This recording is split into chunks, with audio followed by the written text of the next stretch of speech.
मेरे पीछे वाले 1.3 बिलियन टन पानी के नीचे कहीं 180 साल पुराना एक डूबा हुआ शहर है। ये शहर हजारों लोगों के गोल्ड ढूंढने के सपनों पे बना था।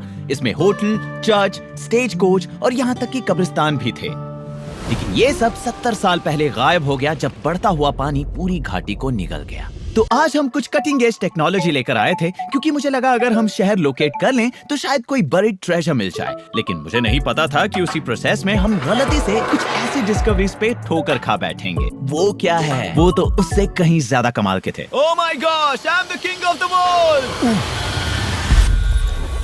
मैं अभी एक बोट पर चढ़ने वाला हूँ ताकि कुछ ट्राई कर सकूं। एक वीडियो जो मैं 6 साल से बनाना चाहता था। अननोन चीजें एक्सप्लोर करने में कुछ अलग ही मजा है। जैसे नासा में भी जब मैं काम करता था, हम सोलर सिस्टम के अननोन सीक्रेट्स को एक्सप्लोर कर रहे थे। पर यहीं धरती पर भी एक लेक है जहाँ सरफेस पर हजारों लोग बोट चला रहे हैं और उन्हें सैकड़ों फुट नीचे छिपे हुए रहस्यों का कोई पता ही नहीं।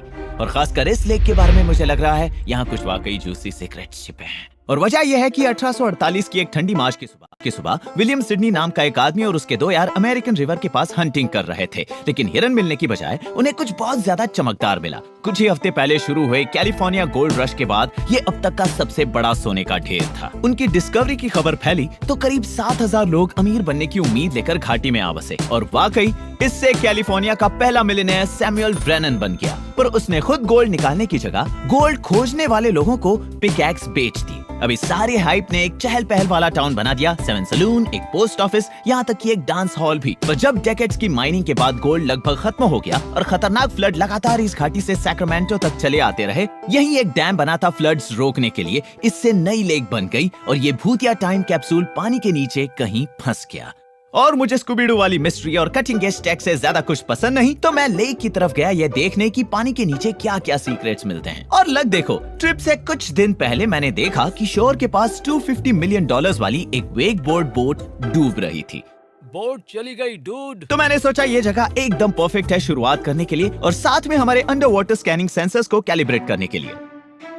लगभग लोकेशन तक पहुंचकर हमने अपना स्कैनिंग टॉर्पीडो पानी में डाल दिया। चलो इसे पानी में डालते हैं। और ये डूब गया। ओके, हम पानी में हैं। चलो चलते हैं।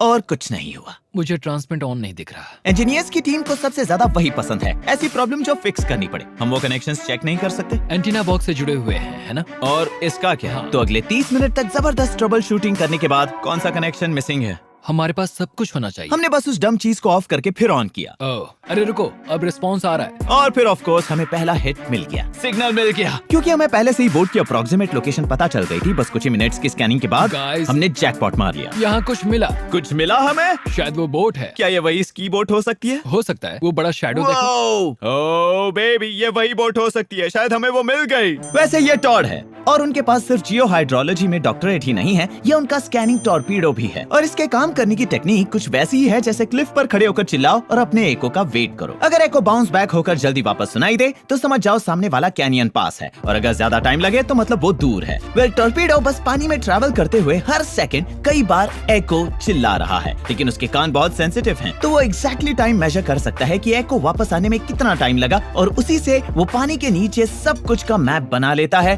पूरे अंधेरे में भी। वैसे यही तरीका है जिसे हमारा क्रंच लैब्स हैकपैक का बैलेंस बॉट बोबो, जिसे तुम भी बना सकते हो, पता कर लेता है कि वो वॉल के बहुत क्लोज है। ये प्रॉक्सिमिटी सेंसर वाला पार्ट ही अल्ट्रासोनिक तरीके से चिल्ला रहा है और फिर एको सुन भी रहा है। यहाँ पानी कितना डीप है? 63 फीट। यही तो होना चाहिए। तो तुम कह रहे हो कि एक चांस है? एक चांस है। हो सकता है ये बोट हो। हाँ, ये बोट हो सकता है। ये एडवेंचर जैसा फील हो रहा है। तो अब जब हमने डूबा हुआ बोट खोज लिया था, मैं खुद उसे देखना चाहता था। ये मेरे लिए काफी है, चलो सब पर चलते हैं। और इसे देखने का सबसे कूल तरीका है अपनी पर्सनल सबमरीन में जाना, पर कोई भी सबमरीन नहीं। ये वही सब है जो कुछ साल पहले बहामास में थी, जहां मैंने पहली बार शार्क से अपने प्यार को डिस्कवर किया था।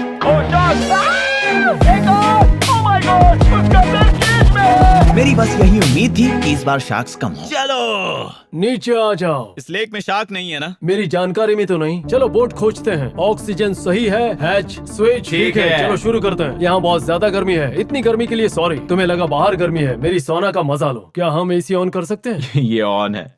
ऊपर की तरफ मेरा हैच ठीक से बंद है, मेरी लाइफ सपोर्ट सब और ऑन। जैसा निकला, थोड़ा और रिसर्च करने पर ये एक LA4180 निकला, जो बिल्कुल उन्हीं रिपोर्ट से मैच करता है कि यही मॉडल 1986 में यहीं डूबा था। खुशकिस्मती से उस केस में डूबने से पहले सब सेफली बाहर निकल गए थे और ऑनेस्टली ये मेरे लिए एक विन जैसा लगा, क्योंकि लेक ने जितने चैलेंजेस हमारे सामने फेंके थे वो सब टैकल करने के बाद भी मुझे कुछ रिमार्केबल पर्सनल डिस्कवरीज मिली और लेक ने अपना एक आखिरी सीक्रेट अपने पास ही रख लिया, कम से कम अभी के लिए।